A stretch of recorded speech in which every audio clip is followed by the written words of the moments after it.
The completion sets up a manageable second down. 2nd and 1 now from the 21. To throw, it's Allen. Completes it to the tight end, Kittle. That catch puts him over 70 yards receiving now as he's got a first down. That was a route run not just with dexterity, but with intelligence. Found the hole in the zone, made sure the quarterback saw him, and was able to make the sure catch and flip the down marker back to 1. Allen now looks to throw.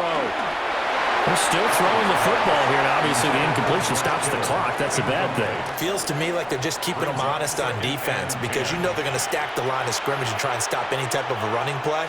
Short little passes may work in exchange of running plays. Keep the clock moving, keep them moving. I guess you're right. If they can get some first downs, just as good as running the football. Now Allen. This one into the hands of Kittle, the tight end. 5 yards. Now it's 3rd and 5. Let's not quibble about the gain there on second down. That was a positive play because that was a take-what-you-can-get situation. Got out to the tight end. Now it gives them a much better opportunity to convert on 3rd down. They'll need 5 on this play to move the sticks. Allen. Work in the middle of the field. He's got a man complete. They're able to convert on 3rd down, and that sets up a 1st and goal.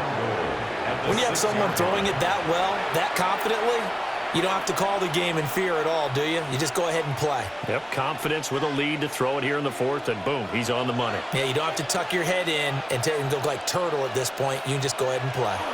Allen maybe with a free play. And this is caught. For the moment, it's a touchdown, but multiple flags down, so let's sort this out.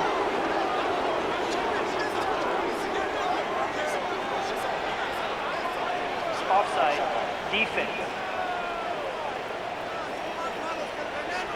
So obviously they will decline the penalty there, and the result is 6 points.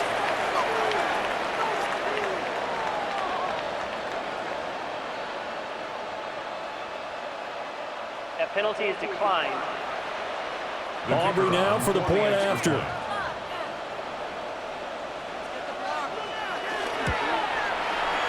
And they open the lead up now to 25 points.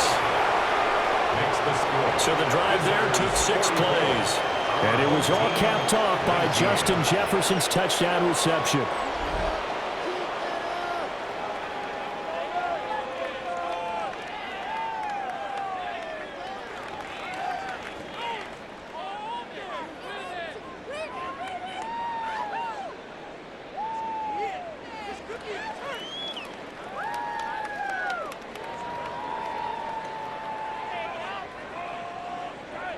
So after the touchdown, Aubrey now to kick this one away. And that's going to be short of the landing zone. It doesn't make it there, so that means the ball's going to come out to the 40.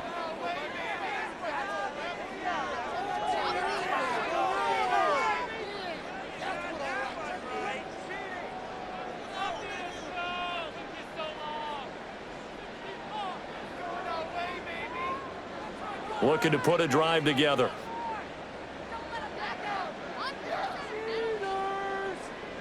Now Manning. And this will be incomplete. Physical play on the football there, and it's 2nd down. Going with a dime look on defense. 2 extra defensive backs on the field and covered up essentially every blade of grass. That allowed them to disrupt the play. Now a 2nd and 10. Throwing is Manning. Oh, he'll want that one back. Incomplete. He doesn't drop too many in that department. 3rd down. Looked like they had an opportunity for a big play across the middle, but he didn't have the concentration or the focus necessary and dropped it before he could haul it in. So back-to-back incompletions, and that has him staring at a 3rd and 10. Now Manning. That's laid out deep for Rice. And, oh, that's going to wind up incomplete. Nearly their first pick of the game, but it does bring up fourth down. Even with such a big lead late, the effort hasn't lapsed one bit. If the offense wants to score some points in this one, they're going to have to earn it. These guys are not giving up anything. And they're indeed going to go for it here on fourth down. So trailing here in the last quarter, let's see how this plays out. And now the ball comes out. Manning lost it. And this is going to be recovered by a member of the offense, but whistles come in. Remember, on fourth down, that becomes a dead ball if anyone other than the fumbler himself recovers. So it'll come back to the spot of the fumble, and that will mean that's going to wind up being a turnover on downs. Now this offense back out and set to go for their next drive. Been a very strong performance for them, really, on both sides of the football. The turnover on downs, the most recent example, and now, obviously, they're in a great spot here. Yeah, if you're over on the bench right now, you're shaking hands with your teammate, you're hugging him, give him a little dap. Been a big, big performance for them. Now you just don't get careless. Take care of the ball on the way out. So 1st and 10 now from the 30. Going to throw.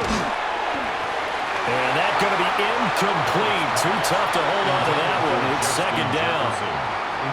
Well, their passing attack, even though that one was incomplete, has been really sharp in this one. It's resulted in a lot of touchdowns, and it looks like they're not going to stop throwing the football until the very end of this one. Well, that will certainly make everyone involved on offense pretty happy, because that gives them all a chance to pad their stats a bit. But as far as the actual need, you and I both know they can just run this clock out, because this one, it was over a long time ago. They do get a yard there, but only a yard. Leaves them with 3rd and 9 looming.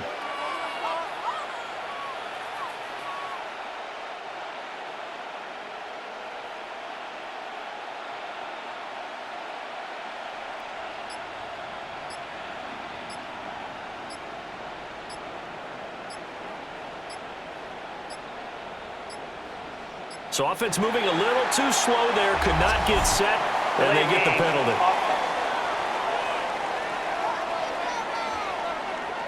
So that flag will set him back 5 yards. Still 3rd down. After the delay, they're backed up even further for 3rd and long.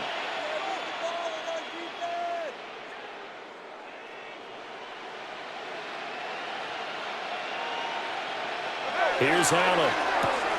To the right side and complete to Jefferson. And he is out of bounds inside the 30. A gain of 8 there on the play. And that's going to bring up a 4th down.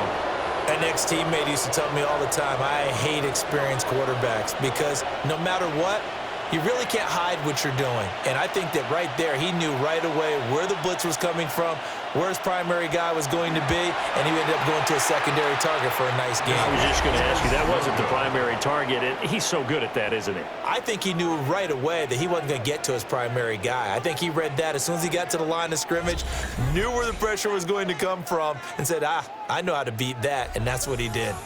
Out comes Randy Moss and company as they take the field. They have to like what they've gotten from him in this game. Think about the accumulation of catches. 8. The yards per catch now, because you're getting more than a 1st down every time he's touching the ball. This is the kind of game you want when you're able to throw it out wide. Absolutely. Over 100 yards, has the 8 catches. Looking to put a drive together.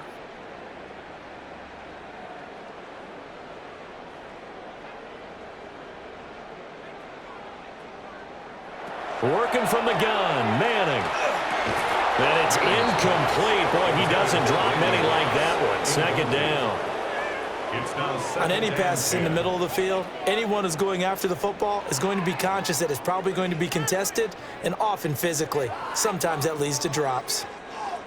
An incomplete pass on 1st down. That leads to a 2nd and 10. Here's Manning to throw. Over the middle, complete. That's Gonzalez. They do get a couple, but they'll be left staring at a 3rd and 8 coming up. That was an okay hook up there with his tight end, but unfortunately, they didn't get the kind of yards they had hoped for. That's going to bring up 3rd down. 3rd and 8. Throwing now is Manning. And that one goes incomplete on the drop. That's one he definitely normally catches. 4th down. This has been a rough one, to put it mildly, for him. And after this one's done, you just feel like at the post-game press conference, this team's going to have a lot of questions and definitely not a lot of answers. They'll go for it. It's Manning. He's going to float this one deep right side. And it's incomplete. They cannot convert, and they turn it over. 2 minutes to play here in Oakland. Make way for the post-game turducken. Time to set the table. We'll do it after this. On the quick handoff, it's Juszczyk. And this will be a gain of 5 as he gets it to the 30. This is where, fourth quarter, you got the lead, you give it to the big guy. Defensively kind of sucks the will out of them, doesn't it? Because they don't want to tackle him right now this late in the game. You say that with accusatory tones. I mean, but you're exactly right. I know it's not something we actually want to talk about, but as a defender, 4 quarters worth of trying to bring people down, 4 quarters worth of pounding, and now late in the game, here comes that big guy coming at you, and a lot of guys are wondering where they want to come up and make that tackle at this stage of the game.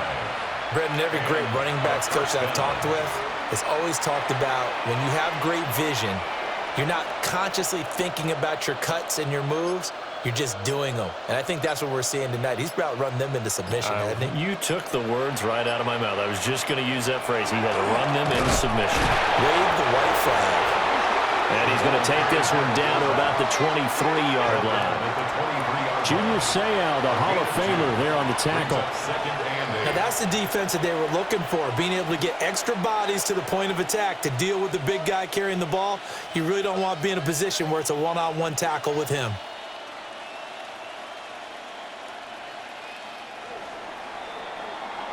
So it's a win here at the Coliseum for the NFL Superstars. And after a great night of football, time for the best of traditions. Sure, it's great to lift the Lombardi Trophy, but a close second might be lifting that turducken and taking a big bite after a hard-fought victory. For my partner, Charles Davis, and our entire great crew, I'm Brandon Gaudin. The NFL Superstars stand tall as we say so long from Northern California.